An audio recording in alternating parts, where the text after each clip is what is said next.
Hey guys, welcome back to my channel. I hope you all are doing well. Now for today's video, I wanted to share with you guys some makeup hacks. To be more specific, these are non-viral but actually useful hacks because I see so many hacks just floating around on the internet, and a lot of them, if not all, are done for virality reasons. Some are honestly really useless and some just make doing your makeup more difficult than easier, which is what a hack is supposed to do, right? So I thought, you know what, let's sit down with you guys and talk about some beautiful hacks. So let me know your favorite makeup hack as well in the comment section because I would love to try it out. I'm always looking out for things that would make my makeup routine easier, and I hope that all of the hacks that I'm going to share with you guys next up will do that for you as well. So without any further ado, if you want to know some amazing and beautiful hacks that I swear by and would actually work, then please keep on watching. Alrighty, for my first hack, we're going to be targeting those little pesky areas that we also all love. Your under eye fine lines, your smile lines, or any other area where you tend to crease. A lot of people crease on their forehead. I do too, around the nose. Wherever it is you crease, you can use this hack. And the answer lies in a pore filling primer. And the logic is pretty simple and basic. A pore filling primer is supposed to fill up your pores, and pores are little crevices, so they're an empty space. And you're supposed to fill it in with the primer so your makeup can sit evenly on top. And your under eye fine lines or any other creases are like crevices, but just a longer amount of crevice. So we're going to be filling it in with the primer so that the makeup can sit on top evenly. And I'm going to be using my e.l.f. Poreless Putty Primer. You can use any other primer that works for you, you already own and you like and love, but I'm going to be using this one today. Also, make sure you moisturize your skin about 5 to 10 minutes minimum in advance because you don't want to apply any pore filling primer on top of freshly done skincare. Your primer will slip and slide and you will not have even makeup. You will have patchy makeup that won't stay at all. So make sure you moisturize your skin well in advance. I've moisturized my skin about half an hour in advance. So now my skin is nice and prepped. I'm taking a very little amount of this primer. You do not need a lot of the pore filling primer. Again, if you use a lot of it and if it's silicone based, it will pill up and it will defeat the purpose completely. I'm taking a little bit and making sure it's evenly spread out between my finger. I'm using my ring finger, and then you just want to tap it under your eyes. You do not want to rub it. You do not want to smudge it in. Just tap it very, very gently and try to make sure that you look up while you're doing this so that your skin is slightly stretched out so all of those lines can be properly filled in. Of course, even after doing this, there would be some fine lines that would be visible, but most of them would get covered and filled in with this primer. So I'm just patting this into the skin, and I'm going to use this same technique for my smile lines as well because I do have very prominent smile lines and I do tend to express and talk a lot. So I'm taking a little bit of this primer again, but for my smile lines, what I'm going to do is I'm going to inflate them up just how you would do for threading. So by sticking your tongue out like this and then just fill it in. So I'm just going to stick my tongue out and this will again help ensuring that your skin is completely flat when you're applying your primer.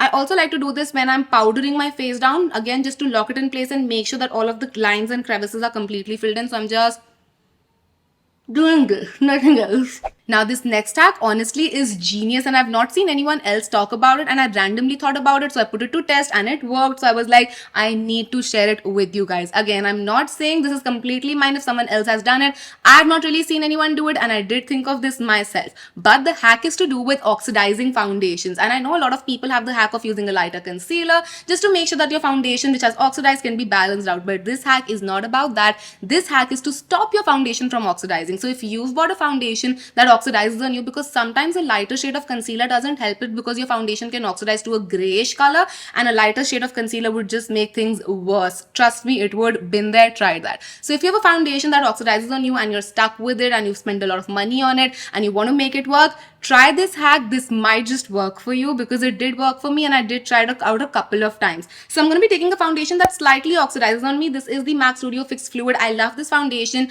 but sometimes it can oxidize on me a little bit. So I'm going to just first do half side of my face with this foundation normally so you can see that how much it will oxidize and how you can stop it from doing that. So I'm just taking a little bit of this foundation and I'm just going to work it into my skin. It's a beautiful foundation, don't get me wrong, but a lot of people have the issue of oxidization with this foundation. That's why I'm showing this one to you, and you can see how this hack will work. So half side of my face is done and it's now time to do the other half, but with the hack. And the hack is all about adding an antioxidant serum to your foundation to make sure that your foundation does not oxidize. So you're basically cancelling out the source of oxidization by adding an antioxidant in. Now, if you're wondering what antioxidant serums you can use, niacinamide is great, zinc is great, vitamin C is great. You might have to just do a couple of trials by knowing which serum will work with your foundation, because sometimes some serums might not gel the best with your foundation. For me, I'm going to be using my Dot & Key 10% niacinamide skin clearing serum. This also has 1% zinc. Both of these ingredients are powerful antioxidants, and I'm going to be adding a couple of drops of this into my foundation. So I'm just taking a little bit of my foundation that I need for the other half of my face, so that I have some foundation right here. And to this, I'm going to add this particular serum. Now, because this is quite a nice gel-like serum, it adheres well to my foundation. So I'm just adding about 3 drops of it in there. And this also just makes the foundation much more lighter and easier to work with. And I'm just mixing it on the back of my hand, and you can see that it's not splitting apart. It's just becoming a beautiful foundation as well. Again, if you also want to lighten up the consistency of the foundation, this is a great hack. So I'm just going to be using this foundation now, and I'm applying it on my skin, and you can see already how much this foundation has oxidized. Like, there is a clear shade difference, and this side will not oxidize as much as this side has, because there is antioxidant serum in the foundation. I mean, this is genius. Honestly, if no one's ever talked about this, then I am claiming credits to this. I am trademarking this. I'm not even kidding you guys. I'm just applying this all over. Again, I'm just specifying again that you might have to do some trials and errors with the serums that you already own to see what works with your foundation the best. Now, I don't know how well the camera is picking it on, but it has been 10 minutes of me wearing both of the sides on, and my right side has definitely gone more orange than my left side, where I have the antioxidant serum going on. It's just a matter of those couple of undertones and shades that makes a world of a difference, and that's what I'm seeing on my face right now. This next hack is for all of the girls who bought a super blinding highlight in 2016 or 2017, because that was the era of highlight, or if you have a highlighter that really exaggerates your skin texture. So I'm going to show you something that's really blinding. This is the Rare Beauty highlighter. I'm just going to put a little bit of this on my face, and you can see that this is blinding. And because I do have a little bit of texture going on right here, it also enhances that texture or exaggerates that texture a little bit. Now, either you can go with a very light hand, which is honestly a little difficult to do when something is so super pigmented. The other way that you can make this work is just by taking your powder brush and maybe a little bit of powder. Now, this already has a little bit of powder from my previous use, so I'm not going to take any more. Just take your powder brush and just tap it on top of your highlighter. This would dim your highlighter down to a very natural one. Do you look at it? Like, can you see it? Can you see the difference, the immediate difference? Now, if you add a little bit of powder, this will also ensure that your texture is not super visible, because the powder also sort of mattifies the skin down and removes texture from your skin, at least visually and not just texturally like that. So yeah, just take your powder brush and go on top of your highlighter if you want to make sure that your skin looks flawless even with a little bit of glow on.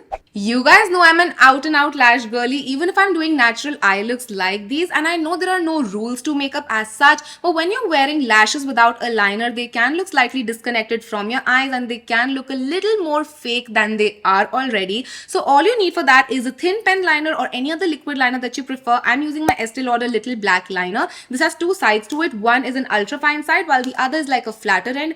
I'm going to use the ultra fine side because that's what's going to help you in getting to make these lashes look much better. And all you're going to do is just take this fine tip liner and apply a little bit of liner on your inner corner and connect your inner corner to your lashes. You don't want this liner to be too prominent because we are going for a no liner look, but just connecting that line right there just adds like the lash length and volume to it altogether, and it makes your lash look like it's starting from the innermost corner. If you apply a lash too close to your inner corner, it can poke your eyes and then your eyes can get watery. So starting from a little far from your inner corner helps, but then it also, you can see the difference already. It makes a lot of difference. Basically what we are doing is we're just adding that illusion that the lash is starting from the innermost corner. You can also do this with an eyeshadow and a very angled brush or precise brush. You can do that with an eyeshadow as well and get like a smoky look too, but I just like to take my black eyeliner and connect it to my lash band. Hopefully you can see the huge amount of difference a tiny bit of liner can make, but please make sure that you stay really close to your own lash line.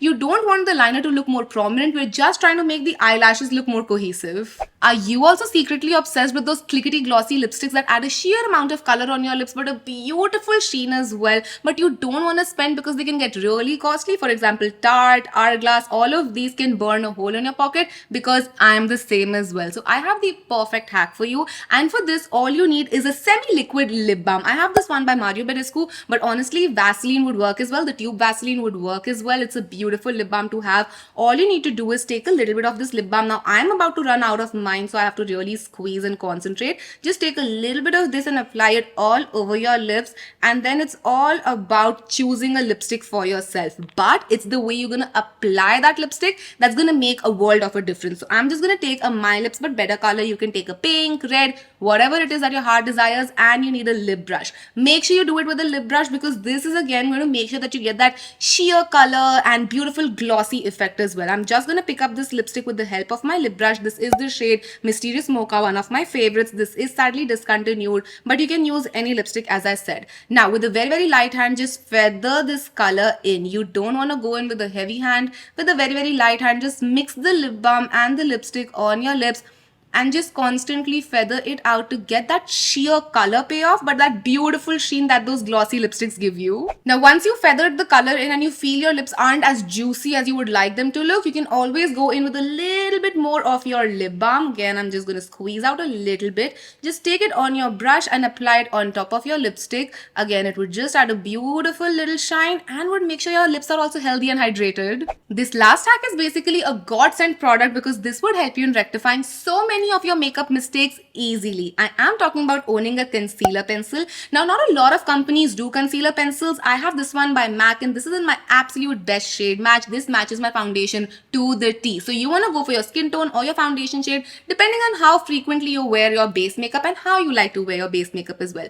Now, if you can't find a concealer pencil in a brand that you prefer, you can also go for an eye pencil that matches your skin tone really closely. That would work as well. The idea behind this is that because this is so tiny and petite, this would help correcting everything very easily. Of course, you can go in with an angular brush and a concealer, but that's a hassle, and I personally do not prefer to go in with liquid concealers once I'm done powdering my face, because that can move the powders and the liquids. It's gonna make everything patchy and a messy situation. So having a pencil like this really helps. For example, if you've gone overboard with your eyebrows and if you already powdered your face down, you can just go in with this pencil, and because it matches your foundation shade exactly, it will clean up your eyebrows without you having to blend 1,000 things out. Similarly, lipstick, if you've gone overboard, just go around it. It would clean up your lip area without you having to work too hard. You can also clean up your liner, your eyeshadow, whatever it is that you want. And this is just like an eraser, right? So if you've gone overboard with anything, just erase it with this concealer pencil. And those are all of the hacks I have for you today. I hope you guys enjoyed these and found these helpful. Do let me know your favorite makeup hack